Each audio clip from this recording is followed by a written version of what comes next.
Good evening, everyone. Welcome to tonight's Writers' Workshop. Tonight, we welcome back local author and editor Ekta Garg for another session on Biblio Breakdown. So Ekta, thank you so much for being here. Floor is yours. Well, Happy New Year, everyone. It's so good to see so many faces here, especially on what's kind of a chilly night. So I have a question for you. Do you have a comfort food? Many of us do. For some, it might be a plate of mac and cheese made out of a box or a big bowl of chicken noodle soup cracked right out of a can. If you go to a really fancy restaurant, chances are you may not find comfort foods on the menu. Some professional chefs ignore comfort foods for one main reason. They're too simple. They don't offer enough of a challenge in terms of timing, temperature, or ingredients. Yet when we've struggled through a terrible time or need a fast dinner, comfort foods are what we turn to, and I think it's because of that very simplicity. Fancy dinners are great.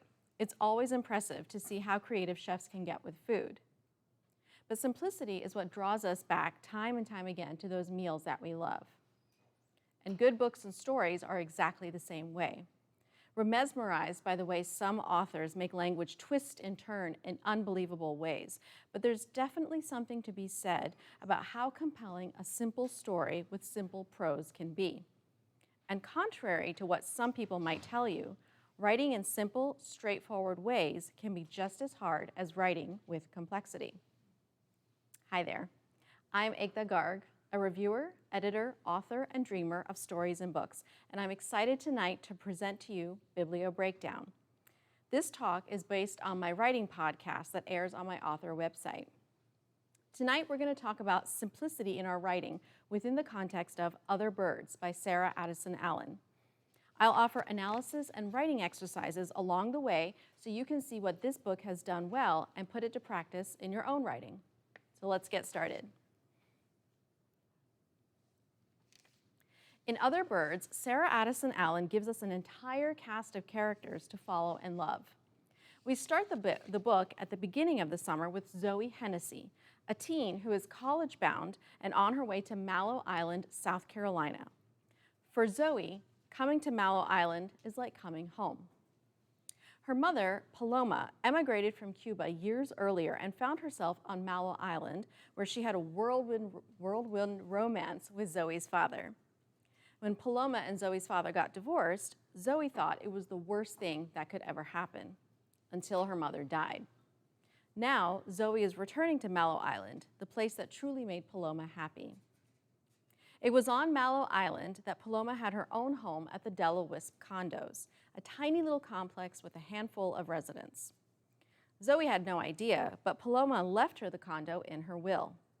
Now, Zoe has come all the way from Tulsa, Oklahoma, to move into her new home and start college in Charleston, South Carolina, come fall.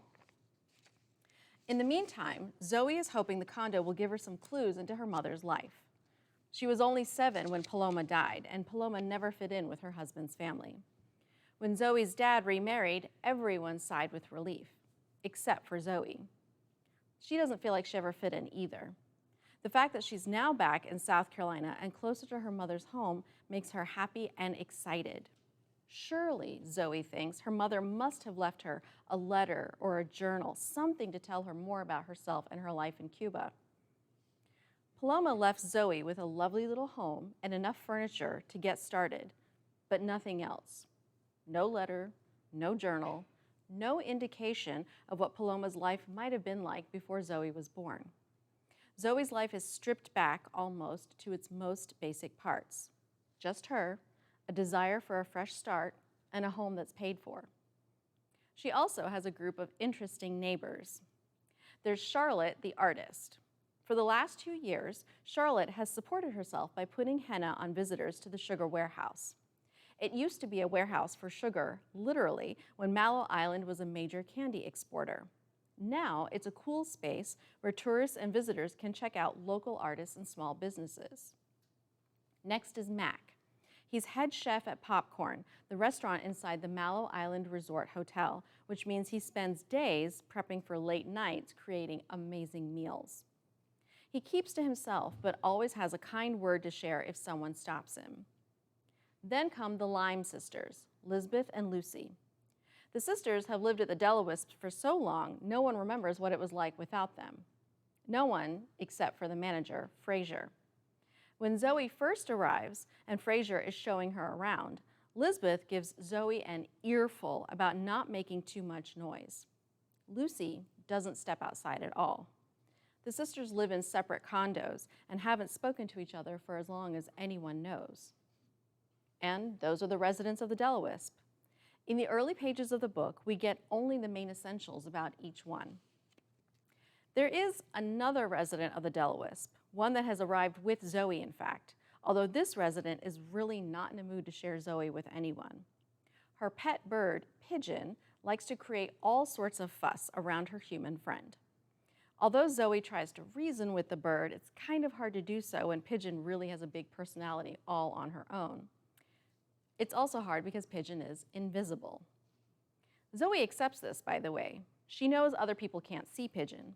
She's known it for a long time, and she doesn't try to convince anyone else that Pigeon is there. She just does her best to try to control this animal that is part nanny, part older sister, and all opinion. On the surface, it might sound a little ridiculous. We have a young woman who believes she has an invisible pigeon for a pet, even named her Pigeon, and carries around an enormous cage that Pigeon uses as her home. Except we know from various points in the book that other people see the effect of Pigeon's presence, like when stacks of papers fall to the ground when there's no wind. Given Zoe's nature and the easy way with which she believes in Pigeon and others experience Pigeon's existence, even if they can't see her, we have to apply Occam's razor here. That is, when a variety of theories are on the table, the simplest explanation tends to be the right one. And there's that word again, simple. But it's the perfect one to describe a young woman whose life's biggest concern, on the surface anyway, seems to be what to do with her free summer before starting college in the fall. She doesn't have much of a relationship with her father or stepmother, and she doesn't own many material possessions, yet she still believes in the goodness of life and people, like the kindness of Frasier, the manager of the Delowisp, and the genuine affection of Pigeon, even if Pigeon can get a little huffy at times about what she thinks Zoe should or should not be doing. It's this very simplicity, in fact, that the other residents of the Delowisp need, even though no one knows it yet when Zoe first arrives. Because if Zoe's life is straightforward, our new friends of the Delowisp have all lived lives with heart-wrenching twists and turns, and Zoe will end up proving to be the straight edge that they all need, thanks to her simplicity of character and outlook on life. So it's time for your first writing exercise, and you'll have 10 minutes to work on this. Let's create a protagonist for a new story. Don't spend too much time trying to dig deep. Motivation and conflict and relationships are all important, but right now we're focusing on how to keep our writing simple. So let's keep our protagonist simple too. Start with something as easy as the gender of the person and their physical characteristics. Are they tall or short? What color eyes do they have? Do they have a disability of any kind? Make a list of these things, just a set of bullet points. Again, don't overthink it. Now, think of a name for your new character. It doesn't even have to be a first and a last name. It can even just be a first name. After you've come up with a name for your protagonist and the name of the protagonist, come up with something that the protagonist wants more than anything else. We're focusing on simplicity, so you don't have to make it like Marvel level, I want to save the world kind of antics. It can be a very basic, easy want. When you have that, think of one thing that is stopping your character from getting it. Again, we're not trying to write some profound literary novel, just a basic desire and a basic obstacle. And once you have those, you can sit tight. So I will give you 10 minutes.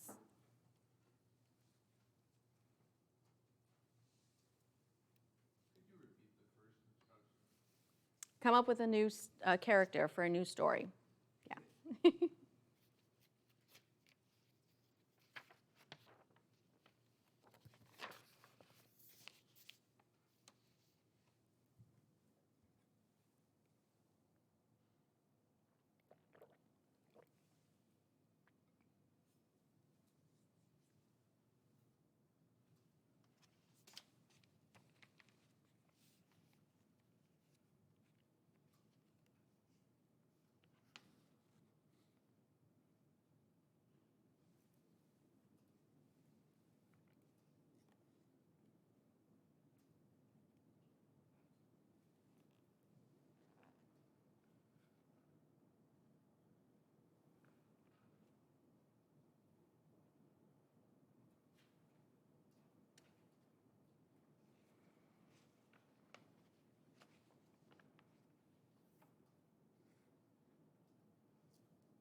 right, maybe start wrapping it up if anybody's left working.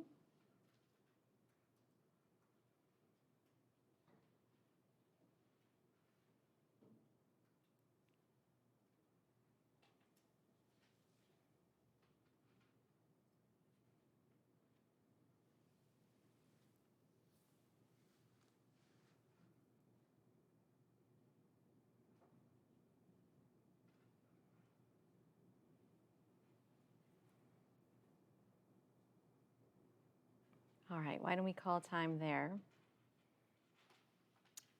Anyone come up with some good ideas? Something you want to share? You don't have to, it's not necessary. No? Louise? Okay, so where do you want me to start? You can just share the character you came up with, the little bit that you came up with, what they want and what's keeping them from getting it.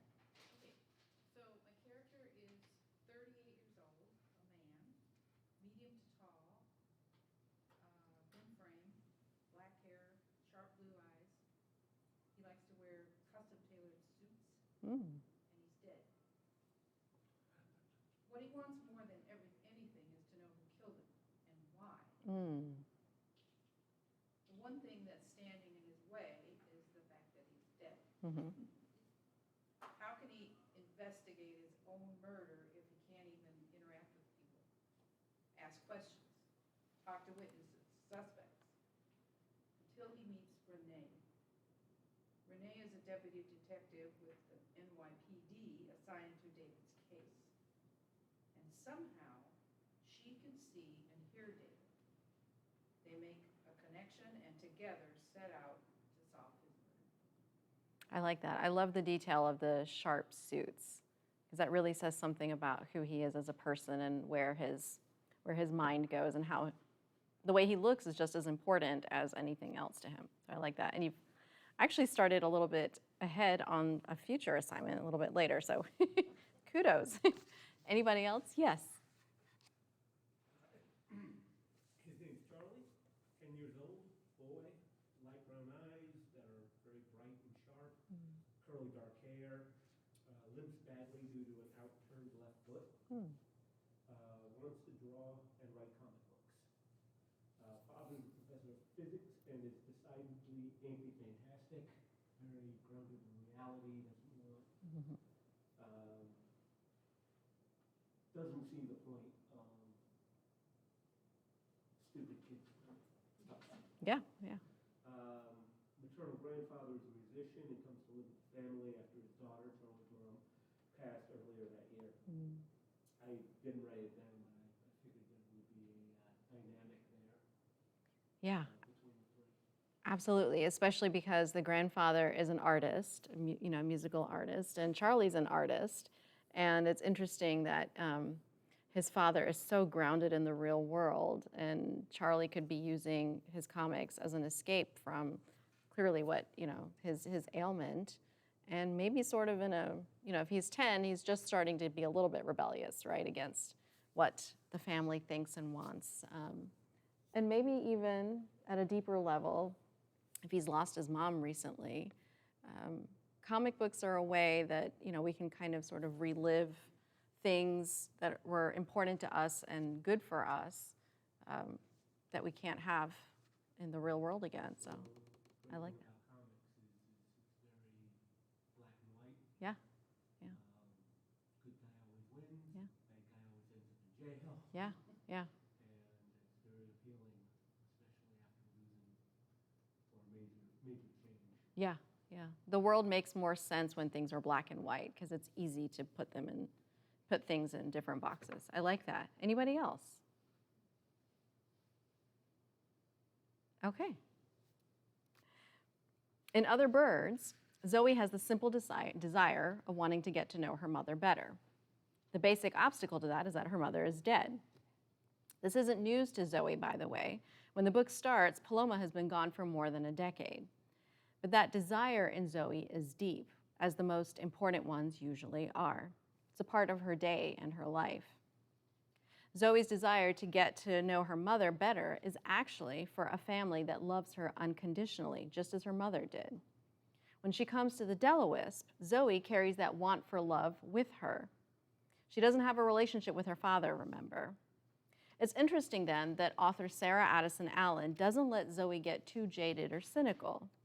In fact, Zoe maintains a pretty sunny disposition in life because she has a pretty uncomplicated approach, that it's possible for her to receive love from anyone. Ideally, she would have gotten it from her mother, yes, but even if Paloma isn't with her, Zoe isn't going to let that stop her from expecting the best from people. So let's go back to the book and talk a little more about what it shows us. Mallow Island, the setting for this book, is a fictional place. Believe me, I checked, especially because I'm originally from South Carolina myself, and I'd always wondered why I hadn't heard of this place before. But Sarah Addison Allen is a Southern girl herself. She grew up in Asheville, North Carolina, so she understands the easy way that Southerners welcome new people and is able to build settings based on that idea. You know what they say about Southern hospitality? It's all true. The author creates a whole history for this incredible little place. Mallow Island was so named because of the sweet mallow plants that at one time were processed and used in making marshmallows. The mallow plant, in fact, allowed the island to become a major exporter of sweets decades earlier, and now it's a big tourist attraction. It's one of those places with a charming downtown where every store embraces the island's history of candy making. On Mallow Island, we find the Delawisp condos, named for the Delawisp birds that are the unofficial residents of the condo complex, along with its rent-paying citizens. Unlike other people, especially Elizabeth Lyme at the beginning, Zoe finds the Delawisps charming. In fact, she's charmed by the condo complex itself. It's at the end of a little alley so tight that at first glance it isn't even obvious that it's there. The cab driver who is transporting Zoe to the Delawisp in the first few pages of the book is a little doubtful about whether it even exists. But when they reach the end of the alley, they see that what Sarah Addison Allen describes as a beautiful old cobblestone building shaped like a horseshoe. Then the narration continues. A wrought iron gate was the only entrance. It gave the place an air of magical secrecy, probably bewildering anyone who happened to take a wrong turn down this dead-end alley. The description here has given us 3 tangible details: that the building is made of cobblestone, that it's in the shape of a horseshoe, and that the gate is wrought iron. Yet Sarah Addison Allen's simplicity is already inviting us to believe that something special is going to happen at the Delawisp. And we've already gotten to know Zoe enough to hope that the something special happens to her. One of the best things about simplicity in writing is that it allows us to utilize another important writing tool, specificity. When we cut out all the fancy words and purple prose, when we peel back all the layers of unnecessary description, we can go straight to the center of whatever it is we're writing about. In this case, after Zoe meets Fraser, the manager of the Delawisp, she starts to wonder which place belonged to her mother and now is hers. The narration says, there appeared to be only 5 condos, 2 landing units, each on either side of the U-bend, and 1 second-story unit perched above Fraser's office in the bend itself. A twisting metal staircase led to its balcony like a long curl of hair. Straightforward and effective, especially in that last detail. In fact, the simplicity of the earlier parts of the description about how many condos there are and where they're situated makes that last little piece, like a long curl of hair, stand out. For the rest of the book, as Zoe goes up and down that staircase, you'll be able to see it in your mind as clear as day. That's the power of simplicity. The simplicity of description can also apply to a person's emotions and thoughts. The day after Zoe arrives at the Delawisp, Elizabeth Lyme dies. She's the sister who nearly had a hissy fit about Zoe moving in, and even though Zoe didn't even have a real connection with the woman, she still feels sorry for her. On the spur of the moment, Fraser asks Zoe if she'd like to earn some quick cash cleaning out Elizabeth's condo, and Zoe says yes. If that sounds a little strange, you have to remember that Zoe's baseline for thinking about anyone is that people are generally good. So she feels bad for this woman who worked out whatever hurt she felt by hurling it at others. Then, Zoe discovers that Elizabeth was a hoarder. Most people would throw out all of Lisbeth's boxes wholesale, but Zoe feels it's important to go through each and every one in case something important turns up. Fraser isn't so sure that she needs to do that, but he can't argue with Zoe's logic. And there's something else. Lisbeth had a son named Oliver who left home at 18 and went all the way to California for college. Fraser has known Oliver since Oliver was a child. At the very least, Zoe says there might be necessary documents like insurance papers that Oliver should have. The day after Zoe learns about Oliver, she goes downstairs to Lisbeth's condo and gets to work, and Charlotte joins her. In the short time Zoe has been at the Delawisp, Charlotte has found herself charmed by Zoe's innocence and wide-eyed way of looking at the world. Charlotte's a little more jaded. We learn through the book that she ran away from home when she was a teenager and has been moving from place to place ever since. Mallow Island is where she stayed the longest for a long time, but recently she's lost her spot at the sugar warehouse where she used to apply henna designs to people, and she's worried she'll have to move again. To distract herself from her financial troubles, she offers to help Zoe with Lisbeth's condo, and Zoe bursts with the news that Lisbeth had a son. "Huh, I didn't know that," Charlotte says to Zoe. Then the narration says, "She had trouble imagining Lisbeth as a mother, though she didn't know why. Women who had no business being mothers had children all the time. Look at her own mother." Just like that, Sarah Addison Allen drops that little tidbit into Charlotte's thoughts and then moves on. This description is more on the emotional scale, obviously, rather than the tangible, but it still hits just as hard. What about Charlotte's mother? Why didn't she have any business being one? And what happened to Charlotte to make her feel that way? We don't find out until much later what Charlotte's backstory is, but with this easy description, the author has us hooked. Late in the book, Oliver, Lisbeth Lime's son, finally comes home. He and his mother had a really complicated relationship because of her hoarding. As a child, he tried to understand his mother as best he could, but the older he got, the more he realized she wasn't going to get better. So at the first chance he had, he left home and went to the opposite coast. Lisbeth dies right after Oliver graduates from college. He's waiting to hear about a job as the environmental manager at a fancy resort in California and feeling a little out of his depth among the uber-rich kids who've decided to throw themselves a week-long post-graduation celebration. Oliver, though, doesn't have much of a choice but to tag along. He's run out of money and he has nowhere else to go. His feelings about his mom's death are all over the place. Then he gets a text from Zoe. It's a polite message about a few things she's found in Lisbeth's condo, and she asks whether Oliver would like to keep them. In that moment, Mallow Island and the Delawisp feel both far away and right in front of Oliver. He thinks about his mother's hoarding problem and the condo where they lived, and the narration says, his mother had taken the single bedroom because she had said she needed privacy to get her work done, so Oliver had carved out a place in the living room near the window. He had made walls with her boxes and refused to let her stack things in his space, but it was a losing battle. Her stuff had eventually pushed him out the door. With straightforward words that don't include any frills but plenty of heartbreak, the author describes Oliver's entire childhood.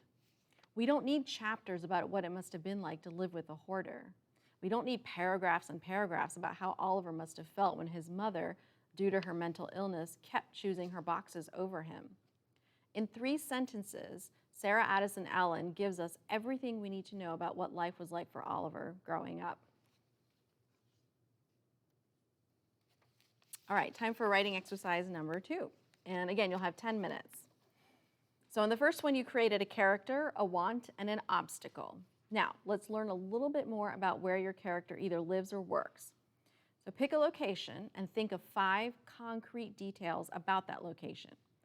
Take the 5 senses and fill in the blanks. What does it look like? What does it smell, taste, sound, and feel like?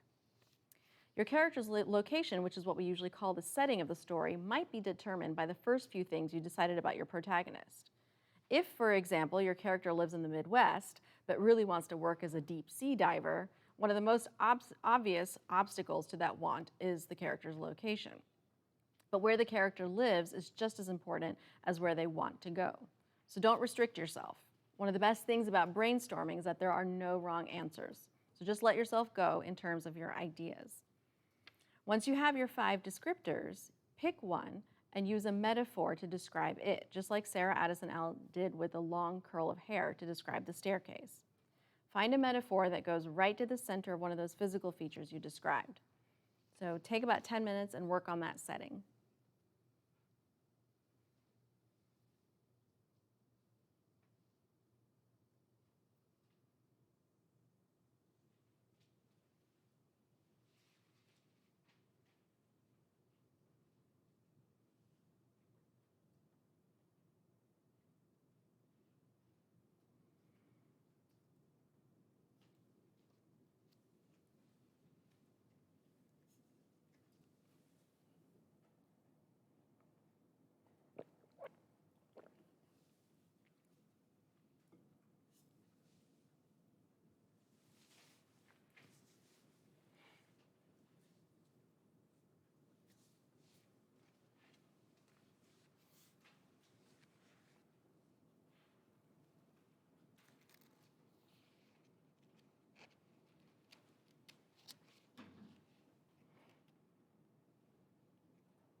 All right, take one more minute.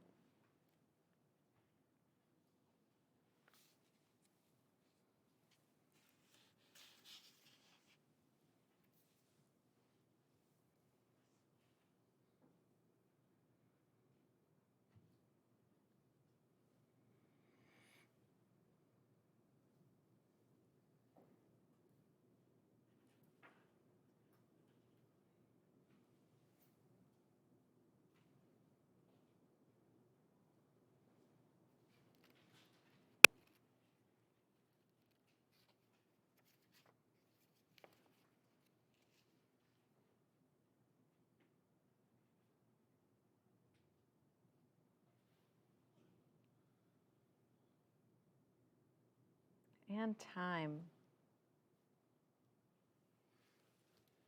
Anybody want to share details of the setting that they came up with? Yeah. So kind of like an old, small town, just kind of forgotten about. Mhm. Everybody's kind of moved out. And I just said, it smells like old socks because no one wants change. I like that. I like that. Very nice. Anybody else? Yes. Downtown Boston apartment building, a short 15-minute walk to the building that Charlie's father works at Northeastern University. It is a 45-minute walk and train ride to Charlie's prestigious but soulless school, Boston Creek. The apartment was listed as a 3-bedroom, but is more like 2 bedrooms and a closet with dreams of grandeur. The kitchen is quite nice since his mom was cooking when she lived. It hummed with energy and the scent of African spices. Now it is a graveyard of takeout containers. Charlie's room is cramped and has one window overlooking a back alley, which is home to a pack of stray cats, which Charlie can hear fighting through the night. The living room is dominated by his father's office now that Grandpa has moved in. I like that. The graveyard of takeout containers. I really like that little detail. One more. Anybody? No? Okay, that's okay. You'll probably notice that even though we only have a list of pieces of information about our protagonist and their setting, already we're intertwining those pieces with one another. It might seem a little early in the writing stage to be doing this, but there's an easy explanation why. It's because in real life, we don't live or work in a vacuum. Our existence doesn't fall into neat little boxes with harsh division lines. Everything is connected and related. So our characters' lives and where they work and live should be the same. It makes them three-dimensional, more relatable, and more compelling. When it comes to the metaphor, it might take a few tries to get it right, but that's okay. Some of the best writing comes from rewriting, even in the brainstorming stage. But once you've nailed that metaphor, the specific features that it brings that it will lend to your setting will land in a much more solid way than writing long paragraphs ever could. Simplicity, as I said before, often leads to specificity, which leads to a more compelling story that your readers will remember for a long time to come. So let's take one last look at the book. There are often advantages to letting characters withhold information or flat out lie to one another. Dialogue cartwheels all over the place and skips around the one thing that two characters might need to talk about because in the moment, it's easier to avoid what actually needs to be said. In stories, as in real life, people hope they can take a shortcut around pain and suffering by not mentioning that one thing that everyone is thinking about. Writing experts encourage this for a number of reasons. It promotes tension, which will keep readers engaged. Many times, when one character finds out that another one has lied to them, there's conflict, and that's always compelling. In murder mysteries and crime thrillers, for example, lies and misdirection are practically mandatory. I mean, how many serial killers are actually going to walk into a police station or the nearest FBI field office and announce, yes, I killed all these people, and this is how I did it? Probably not many. Sometimes, though, it makes just as much of a dramatic impact for a character to say what's on their mind. It's just as compelling and can be just as heartbreaking. Simplicity in dialogue can make us sit back for a moment in a quiet mood. Almost halfway through Other Birds, Zoe is cleaning out Lisbeth Lime's condo because she's the only one who had any emotional distance from Lisbeth. Fraser, the manager of the Delawisp condo complex, stops in to say hello. The conversation detours to the Delawisp birds that consider it their birthright to live in the complex as well. Fraser compares the Delawisps to spoiled toddlers, and Zoe says, "I think they're beautiful and unusual."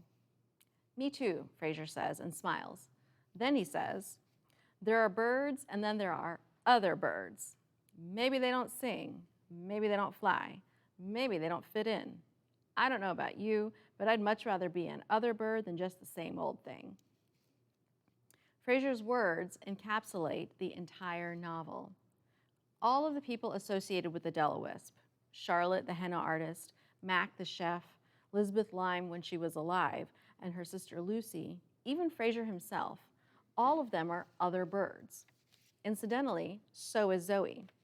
She's a pretty optimistic person, remember. She always looks on the bright side of life, but she can't help feeling a little out of place. So the fact that she's come to this place where there are other birds means that, really, she's found the place where she's going to fit in perfectly. And Fraser doesn't give us a 12-page speech about this. All he did was make an observation about the birds that outsiders might feel are a nuisance, but that he actually loves.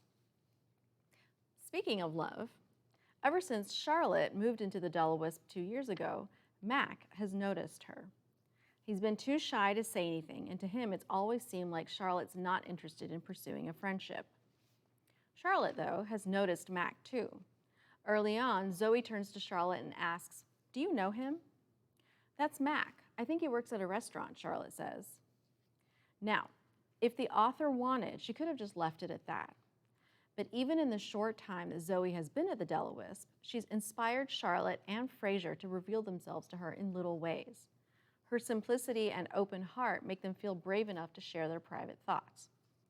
So Charlotte doesn't stop with, "I think he works at a restaurant." She goes on to say, "Sometimes when he cooks, it makes the whole garden smell like..." She pauses, and Zoe says, "Like what?" "Home," Charlotte says. The narration then follows Charlotte's inner dialogue as she thinks, this man's cooking smelled like what home should smell like. But in the simplicity of the dialogue, and in an indirect way, the description of Mac's cooking, Sarah Addison Allen has given us something specific to hold on to. We all have different thoughts and ideas about the meaning of the word home, but we all know what it means.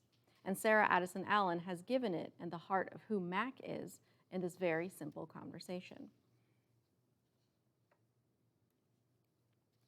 All right, time for the last writing exercise of the evening. So you have your protagonist, what they want, and what's stopping them from getting it. You have the place that your protagonist lives, works, or both. Now you come up with a supporting character, someone who's on the protagonist's side. Are they a parent, a family member, a friend, a coworker, maybe even a neighbor, just like in Other Birds? Now, write a scene between your two characters where they're having a conversation about that thing the protagonist wants more than anything else. In this scene, though, let your character, your protagonist, say exactly what they're thinking, fears and uncertainties and all. Don't hold back. Just give them the opportunity to get it all out. Then, let your supporting character respond with exactly what they're thinking. Let them answer honestly. Does your protagonist want something that the supporting character thinks could hurt them? Let them say that. Give them permission to speak their mind. And take about 10 minutes to write this scene.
right, take about one more minute.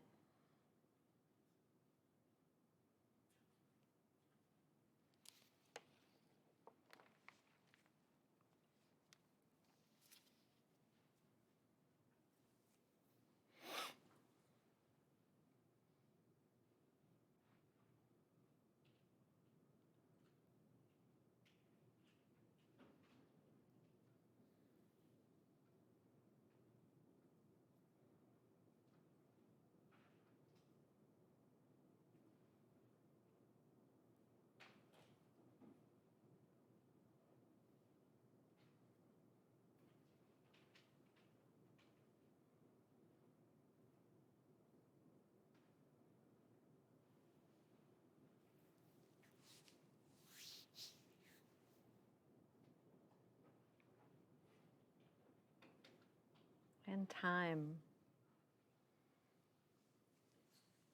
I hope you all got a good head start on some really good scenes. Anybody want to share one? We might not be able to share too many, but yeah, go ahead. Charlie closed his locker door just as a sing-song voice rang out from behind him. Well, did you read it? Asked Marquis. Don't call me Marilyn, ever, Conway asked. Charlie turned. Yeah, finished it. Handing over the latest issue of Detective Comics and walking towards class. So, did you see the letter section about the challenge to send in a unique character? Yeah. So, are you going to send an alley cat or murder monster? Neither. I mean, what's the point? I don't have the art supplies or the skills to make it look good. I'm also a kid. There's most likely an age requirement or something. Besides, millions of people will be sending in entries. What's the point? Marquis snorts. I'm sorry, Dr. Yang. I thought I was speaking to Charlie. I like that. They're going right at it. I mean, they're, getting right to the heart of what the problems are. And like I said before, sometimes we kind of like to dance around the issue, but sometimes we need to get right down to it. Anybody else? No? Okay, that's okay. In the scenes that you wrote, I'm willing to bet that there will probably be some tension by the end, if not outright conflict, between the two characters as they disagree with one another. It will definitely be completely clear what each character thinks. I'm also willing to bet that there's a chance that the candid conversation probably revealed something to you about one or both of your characters. Maybe it's something that you didn't see coming at all, or maybe it's something that you knew slightly but now have a little bit of a better understanding about. How can you develop that further in your story in other places? Something to think about. In Other Birds, early on, Charlotte shares that Mac's cooking smells like what home should smell like. We know, even without the dialogue or narration telling us, that Charlotte has grown up or spent a significant amount of her life without that safety and security that home can bring. Meeting Mac and living in the same complex with him has awakened in her the realization that there are places and people in the world who just might be able to love her, who can make her feel safe. And we know these things from the simple lines of dialogue that Sarah Addison Allen shares. We're talking about simplicity in writing today, so it stands to reason that the book ends with the simplest of conclusions. Readers may be able to guess long before it all happens just what will take place, but the book surprises us with how it all comes about. That's another thing that writing experts are always urging us to do, to make our stories have endings that feel inevitable but still are surprising. You may have heard that advice before and wondered, how on earth do I do that? How do I get there? Do I follow some intricately detailed formula that will induce a story that's engaging and witty and moves my readers all at the same time? No, you don't need to start with a fancy rubric. Just start with the basics of character and story. Keep it simple and see where both elements take you. Because if you're willing to do that, you will, no doubt, end up with a story that is simply marvelous. So that's all I have for you tonight. I hope you've enjoyed tonight's Biblio Breakdown. If you want to talk about books or writing, or you need help with editing your manuscript, feel free to come and chat after tonight's talk. You can email me, reach out on social media. You can also find episodes of Biblio Breakdown in every month of the year that has 5 Fridays. New episodes air on the 5th Friday of those months. Tonight's talk is based on the newest episode that just aired this last week. The next episode of Biblio Breakdown will release on March 31st. So thank you once again, and until next time, I just want to remind you that it's okay if your stories start out simple. Thank you.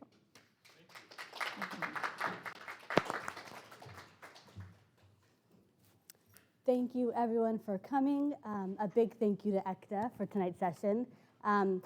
Just a reminder, our next workshop will be on Wednesday, January 18th. We'll be back in this room at 7 p.m., and the topic will be The Unusual Key to Success as a Writer with newly published author Heidi Esther. So we hope you can make it for that. Thank you for coming. And if anybody has any questions, feel free to come up or you can shout them out for everybody, either way.